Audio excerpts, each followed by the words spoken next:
Pernahkah kamu merasa sibuk setiap hari, tapi saat malam tiba kamu sadar, tidak ada satu pun yang benar-benar berarti? Banyak orang bangga dengan kesibukan, padahal itu hanya bukti bahwa mereka belum bisa mengatur prioritas. Hidup tanpa arah sama saja dengan menyalakan mesin, menghabiskan bensin tapi tidak pernah bergerak menuju tujuan. Tanpa prioritas, kita hanya jadi boneka keadaan. Kita berlari kencang di lintasan yang salah, lalu heran kenapa hidup terasa hampa. Padahal, prinsip sederhana dari stoikisme sudah mengajarkan, kita memang tidak bisa mengendalikan semua hal, tapi kita bisa mengendalikan diri sendiri dan pilihan yang kita ambil setiap hari. Dalam video ini, kita akan membahas 9 cara agar hidup punya prioritas. Bukan teori kosong, tapi langkah nyata yang bisa langsung kamu terapkan. Jadi, tonton sampai akhir. Dan sebelum kita mulai, jangan lupa untuk like, subscribe, aktifkan lonceng notifikasi, serta bagikan pendapatmu di kolom komentar. Baiklah, mari kita bahas.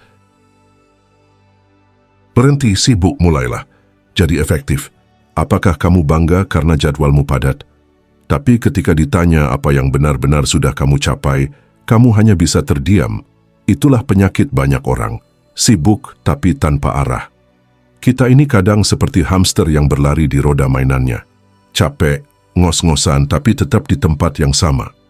Sibuk itu tidak salah, tapi kalau sibuk hanya untuk terlihat sibuk, itu cuma bentuk lain dari kebodohan yang dibungkus rapi. Sibuk hanyalah aktivitas, sedangkan efektif adalah hasil.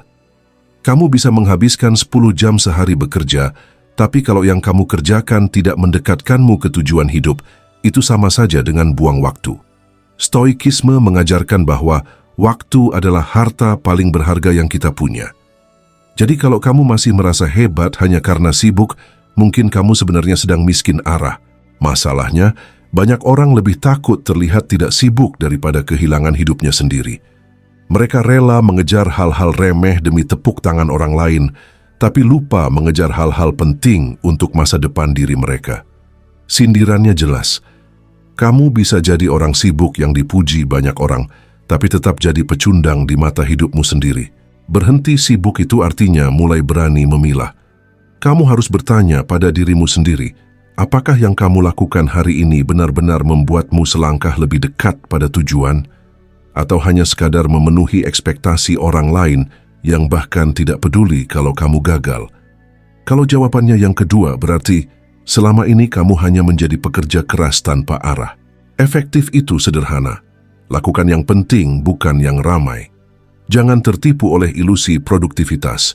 Banyak orang terlihat sibuk, menenteng laptop kemana-mana, menumpuk list panjang, tapi sebenarnya mereka sedang melarikan diri dari satu hal. Fokus pada yang benar-benar bernilai. Kalau kamu ingin punya prioritas hidup, belajarlah berhenti sibuk dan mulailah jadi efektif. Jadi mulai hari ini, berhentilah membanggakan kesibukanmu. Kesibukan tanpa arah hanyalah tanda bahwa kamu sedang dipermainkan oleh hidup. Jadilah orang yang efektif, sedikit bicara, sedikit gaya, tapi tajam dalam tindakan. Karena pada akhirnya, dunia tidak menilai seberapa sibuk kamu, tapi seberapa nyata hasil yang kamu bawa. Bedakan yang bisa kamu kendalikan dan yang tidak. Banyak orang tersiksa bukan karena hidup mereka berat, tapi karena mereka sibuk memikirkan hal-hal yang sebenarnya di luar kendali. Mereka marah karena orang lain tidak sesuai harapan, kecewa karena situasi tak berjalan mulus, lalu stres karena dunia tidak mengikuti kemauan mereka. Pertanyaannya, sejak kapan dunia harus tunduk pada keinginanmu? Prinsip stoik sederhana. Kendalikan apa yang bisa kamu kendalikan, lepaskan apa yang tidak. Pikiranmu, sikapmu, dan tindakanmu adalah wilayah kekuasaanmu.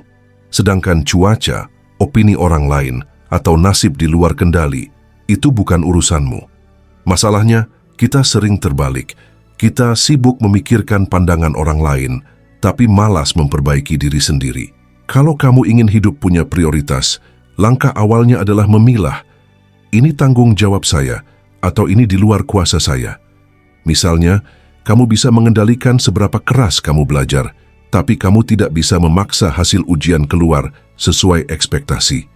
Kamu bisa mengendalikan usahamu untuk berbisnis, tapi kamu tidak bisa mengendalikan apakah semua orang akan suka produkmu. Fokuslah pada yang bisa kamu lakukan hari ini, bukan pada apa yang kamu harap terjadi besok. Dengan memilah kendali, beban hidupmu otomatis berkurang. Kamu tidak lagi buang energi untuk mengutuk hal-hal yang memang tidak bisa kamu atur.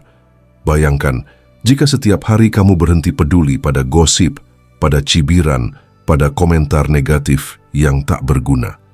Betapa banyak waktu dan tenaga yang bisa kamu alihkan untuk hal-hal yang benar-benar penting. Hidup ini sudah cukup singkat. Jangan dipersingkat dengan kebodohan. Memaksa dunia tunduk padamu hanya akan membuatmu semakin frustrasi. Sebaliknya, ketika kamu sadar batas kendali, kamu akan lebih tenang dan lebih tajam menentukan prioritas. Kamu tidak akan lagi sibuk mencari validasi, tapi sibuk memperbaiki kualitas diri. Ingat baik-baik, fokus pada yang bisa kamu kendalikan adalah kunci untuk membangun hidup yang punya arah, karena dunia tidak pernah berhenti memberi masalah, tapi kamu selalu punya kuasa untuk memilih bagaimana menyikapinya, dan disitulah letak kekuatan sejati seorang manusia. Potong gangguan, fokus pada yang bernilai. Coba jujur, berapa lama waktu yang kamu habiskan hanya untuk scrolling media sosial, menonton video receh, atau sibuk mengomentari hidup orang lain? Ironinya, kita sering berkata, tidak punya waktu untuk hal penting, padahal waktu itu habis untuk hal yang tidak ada nilainya. Jangan heran kalau banyak orang pintar gagal, bukan karena kurang kemampuan, tapi karena hidupnya dikuasai gangguan kecil yang ia pelihara sendiri. Gangguan itu seperti rayap, awalnya kecil tidak terlihat, tapi kalau dibiarkan akan melahap habis pondasi hidupmu. Orang yang setiap hari sibuk dengan distraksi akan merasa hidupnya penuh aktivitas, padahal yang ia lakukan hanyalah membuang tenaga untuk hal-hal remeh. Parahnya banyak yang bangga dengan kebiasaan ini. Mereka bilang sedang healing atau butuh hiburan, padahal kenyataannya hanya lari dari tanggung jawab. Kalau kamu ingin hidupmu punya prioritas, potong gangguan itu sekarang. Jangan sok kuat dengan berkata, cuma sebentar kok. Faktanya, 1 jam kecil yang kamu buang setiap hari akan jadi berbulan-bulan terbuang dalam setahun. Kamu mungkin tidak sadar, tapi setiap detik yang hilang karena distraksi itu sama saja dengan mengubur mimpimu dengan tanganmu sendiri. Fokus pada yang bernilai artinya berani memilih. Bukan semua hal harus kamu lakukan. Bukan semua hal pantas dapat perhatianmu. Pertanyaannya sederhana. Apakah ini mendekatkanmu ke tujuan? Kalau iya, lanjutkan. Kalau tidak, hentikan. Sesimpel itu. Jangan sampai kamu terlihat sibuk tapi sebenarnya hanya jadi penonton di hidupmu sendiri. Stoikisme selalu menekankan kesadaran. Kalau kamu sadar bahwa waktumu terbatas, kamu akan lebih tegas menyingkirkan gangguan. Kamu tidak lagi mudah terjebak pada notifikasi kecil atau terprovokasi komentar orang yang bahkan tidak penting. Kamu akan mulai memelihara perhatianmu seperti harta yang sangat berharga, karena perhatian adalah aset yang menentukan kualitas hidupmu. Hidup tanpa gangguan bukan berarti hidup tanpa hiburan. Hidup tanpa gangguan artinya kamu memilih hiburan yang membangun, bukan yang menggerogoti. Jadi, kalau hari ini kamu masih tenggelam dalam distraksi sepele, jangan salahkan siapa-siapa saat mimpimu tetap jadi angan-angan. Karena pada akhirnya, gangguan itu bukan datang dari luar, tapi dari kelemahanmu sendiri yang tidak mau berdisiplin. Belajar berkata tidak demi hidupmu sendiri. Coba pikir, berapa banyak waktu yang hilang dari hidupmu hanya karena kamu tidak enak menolak.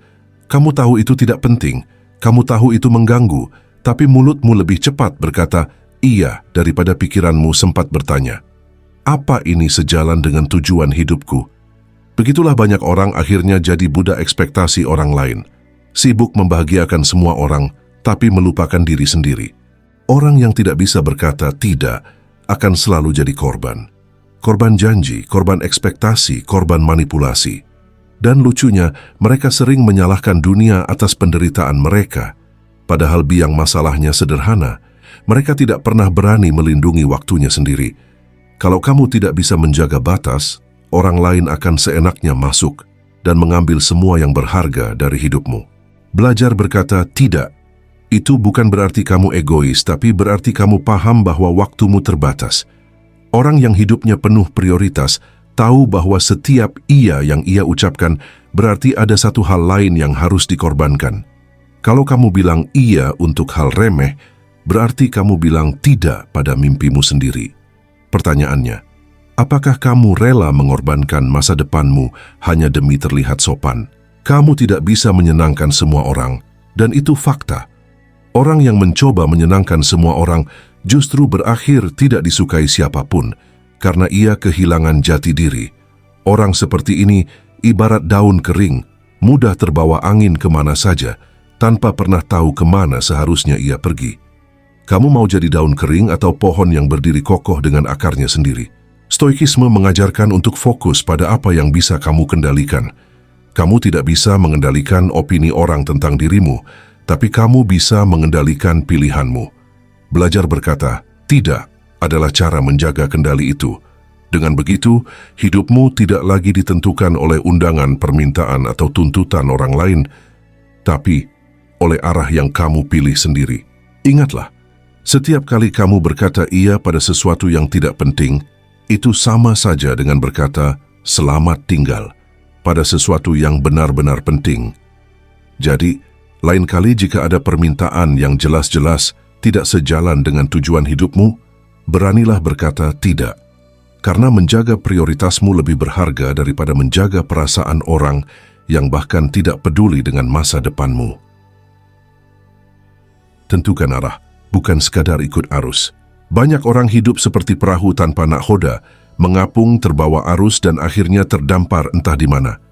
Mereka bangun, bekerja, pulang, tidur, lalu mengulanginya besok tanpa pernah bertanya, sebenarnya aku mau kemana? Hidup seperti itu bukanlah hidup, tapi sekadar bertahan. Ironinya, banyak yang bangga dengan rutinitas tanpa arah ini, seolah kesibukan otomatis berarti kemajuan. Kalau kamu tidak punya arah, dunia dengan senang hati akan menentukan arah untukmu. Kamu akan jadi pekerja keras untuk mimpi orang lain, bukan untuk mimpimu sendiri. Kamu akan sibuk membangun rumah bagi orang lain, tapi rumahmu sendiri rapuh.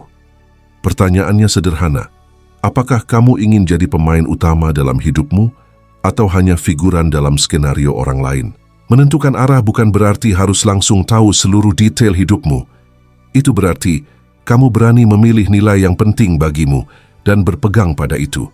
Tanpa nilai, kamu akan jadi orang yang mudah goyah, mudah terbujuk, dan mudah dikendalikan. Tapi dengan nilai yang jelas, setiap langkahmu akan punya arti meski kecil sekalipun. Stoikisme mengingatkan kita bahwa waktu adalah aset paling mahal. Jadi, jangan sia-siakan dengan berjalan tanpa tujuan. Arah itu bukan soal apa yang orang lain inginkan darimu, tapi apa yang benar-benar bermakna untukmu. Kalau kamu terus ikut arus, jangan heran kalau akhirnya kamu terdampar di tempat yang tidak pernah kamu mau. Hidup punya arah juga membuatmu lebih kuat menghadapi masalah. Orang tanpa arah mudah hancur ketika badai datang, tapi orang dengan arah jelas justru semakin kokoh. Masalah bukan lagi alasan untuk menyerah, tapi bagian dari perjalanan menuju tujuan. Bedanya cuma satu, mereka tahu kemana harus berlayar. Jadi tentukan arah hidupmu sekarang, sebelum terlambat. Jangan tunggu dunia menamparmu baru kamu sadar. Karena hidup tanpa arah itu ibarat menunggu mati dengan cara yang membosankan. Mau sampai kapan kamu terus jadi penumpang dalam kapal hidupmu sendiri? Pegang kemudi, tentukan tujuan, dan berlayarlah dengan sadar. Atur waktu, jangan biarkan waktu mengaturmu. Jujur saja, banyak orang bukan tidak punya mimpi. Mereka hanya malas mengatur waktu. Mereka bilang, saya sibuk, padahal kenyataannya waktu mereka habis untuk rebahan, main game, atau scroll medsos sampai lupa hari. Lucunya, mereka suka menyalahkan takdir ketika hidupnya berantakan. Padahal masalahnya simpel, mereka tidak pernah menghargai detik-detik hidupnya sendiri.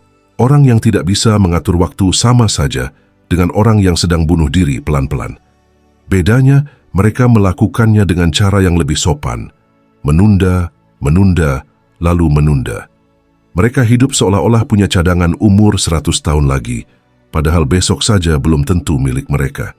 Sindiran paling pedasnya, orang seperti ini bukan korban keadaan, tapi pelaku utama dalam kegagalan mereka sendiri. Mengatur waktu itu bukan soal punya jadwal rapi di buku catatan, tapi soal berani berkata, Yang ini penting, yang ini sampah. Kalau kamu terus membiarkan waktu mengaturmu, kamu akan selalu jadi budak rutinitas. Kerja karena disuruh, belajar karena dipaksa, hidup karena ikut-ikutan. Pertanyaannya, kapan terakhir kali kamu benar-benar memilih bagaimana hidupmu berjalan? Stoikisme menekankan bahwa hidup ini singkat. Marcus Aurelius pernah berkata, manusia membuang waktu seolah-olah akan hidup selamanya, padahal kematian bisa datang kapan saja. Jadi, kalau hari ini kamu masih menunda untuk mulai, sadarilah. Bukan waktu yang kejam, tapi kamulah yang bodoh karena mengizinkan waktu berlalu tanpa arah. Kalau kamu bisa mengatur uang tapi tidak bisa mengatur waktu, berarti kamu sedang menjaga receh, tapi merelakan emas. Uang bisa dicari lagi, tapi waktu tidak pernah bisa kembali. Sayangnya, banyak orang lebih takut kehilangan saldo e-wallet daripada kehilangan 2 jam sehari untuk hal-hal tak berguna. Itu bukan sekadar ironi, tapi bukti betapa kacau cara kita memandang hidup. Jadi, kalau kamu masih bangga dengan kebiasaan menunda, jangan kaget kalau hidupmu kelak penuh penyesalan. Karena waktu itu bukan sekadar jam yang berdetak, itu adalah hidupmu yang terus berkurang. Aturlah waktu, atau waktu yang akan mengaturmu dengan cara paling menyakitkan, memperlihatkan betapa sia-sianya hidup yang sudah kamu habiskan. Jangan jadi tukang bandingkan hidup. Kenapa banyak orang merasa hidupnya tidak pernah cukup? Karena mereka terlalu sibuk menatap hidup orang lain. Kamu punya gaji, tapi jadi terlihat kecil setelah lihat postingan teman. Kamu punya pasangan, tapi tiba-tiba terasa biasa saja setelah melihat feed orang lain yang kelihatan mesra. Ironinya, kamu tidak sadar bahwa yang kamu bandingkan hanyalah potongan terbaik dari hidup orang, bukan keseluruhannya. Menjadi tukang bandingkan hidup itu seperti jadi pengemis di depan etalase toko. Kamu terus melihat apa yang orang lain punya, tapi lupa apa yang ada di tanganmu. Setiap kali kamu iri, sebenarnya kamu sedang merampok kebahagiaanmu sendiri. Orang lain tidak rugi apa-apa, hanya kamu yang kehilangan rasa syukur. Stoikisme mengajarkan bahwa ukuran kebahagiaan bukan pada seberapa banyak yang orang lain miliki, tapi pada bagaimana kamu memandang apa yang kamu punya. Kalau kamu terus melihat ke atas tanpa pernah berhenti menoleh ke dalam, kamu tidak akan pernah merasa cukup. Dan orang yang tidak pernah merasa cukup, seberapapun banyak pencapaiannya, tetap akan hidup seperti orang miskin. Kebiasaan membandingkan hidup juga membuatmu kehilangan fokus. Alih-alih bekerja keras membangun jalanmu sendiri, kamu sibuk iri dengan jalan orang lain. Padahal, kamu tidak pernah tahu harga yang harus mereka bayar untuk sampai di sana. Ironinya, kamu iri pada hasil orang tapi malas meniru kerja kerasnya. Itu bukan hanya bodoh, tapi juga memalukan. Hidup ini singkat, jangan habiskan dengan terus menilai hidup orang lain. Kalau kamu masih sibuk jadi tukang bandingkan, jangan kaget kalau hidupmu hanya jadi fotokopi buram dari hidup orang lain. Karena orang yang terlalu sibuk iri, biasanya berakhir tidak punya pencapaian untuk dirinya sendiri. Jadi berhentilah menjadi pengamat hidup orang. Fokuslah membangun hidupmu sendiri. Jangan biarkan kebahagiaanmu ditentukan oleh feed media sosial orang lain. Karena pada akhirnya, dunia tidak peduli siapa yang kamu iri. Yang dunia lihat hanyalah apa yang benar-benar kamu hasilkan. Utamakan tindakan kecil yang konsisten. Banyak orang bermimpi besar tapi lupa satu hal. Mimpi besar tidak akan berarti apa-apa tanpa tindakan kecil yang konsisten. Kamu boleh saja bicara soal sukses, tapi kalau tiap hari yang kamu lakukan hanya tidur larut, bangun siang, dan mengeluh di media sosial, itu bukan mimpi, itu delusi. Kita sering terjebak pada fantasi instan, ingin kaya cepat, pintar instan, sukses semalam. Padahal hidup tidak bekerja seperti itu. Stoikisme mengingatkan bahwa kebiasaan kecil setiap hari jauh lebih penting daripada rencana megah yang hanya berhenti di kepala. Kalau hari ini kamu malas melakukan langkah kecil, jangan berharap besok ada keajaiban besar datang padamu. Ironinya, banyak orang lebih rajin membuat resolusi hidup daripada menjalankannya. Mereka bisa menulis target panjang di awal tahun, tapi seminggu kemudian sudah lupa. Itu sama saja seperti membeli sepatu lari mahal, tapi tidak pernah berlari. Hasilnya, sepatu tetap baru, tapi tubuh tetap lemah. Tindakan kecil yang konsisten mungkin terlihat sepele. Bangun lebih pagi, membaca 10 halaman buku, menabung sedikit demi sedikit, atau berolahraga singkat.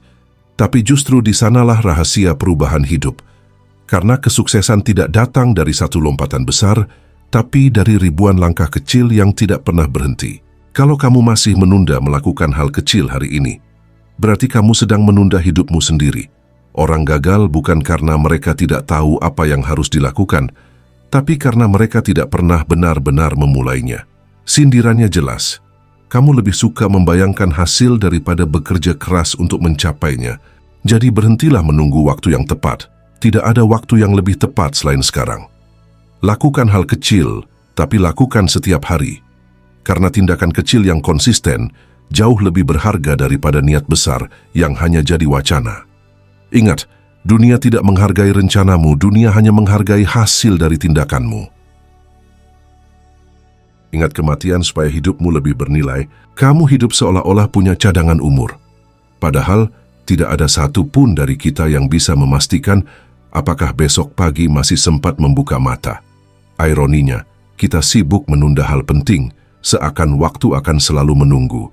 Sementara kematian, yang pasti datang justru jarang masuk dalam prioritas pikiran kita. Ingatlah, semua kesibukan, semua ambisi, semua keluhanmu, pada akhirnya berhenti di liang lahat.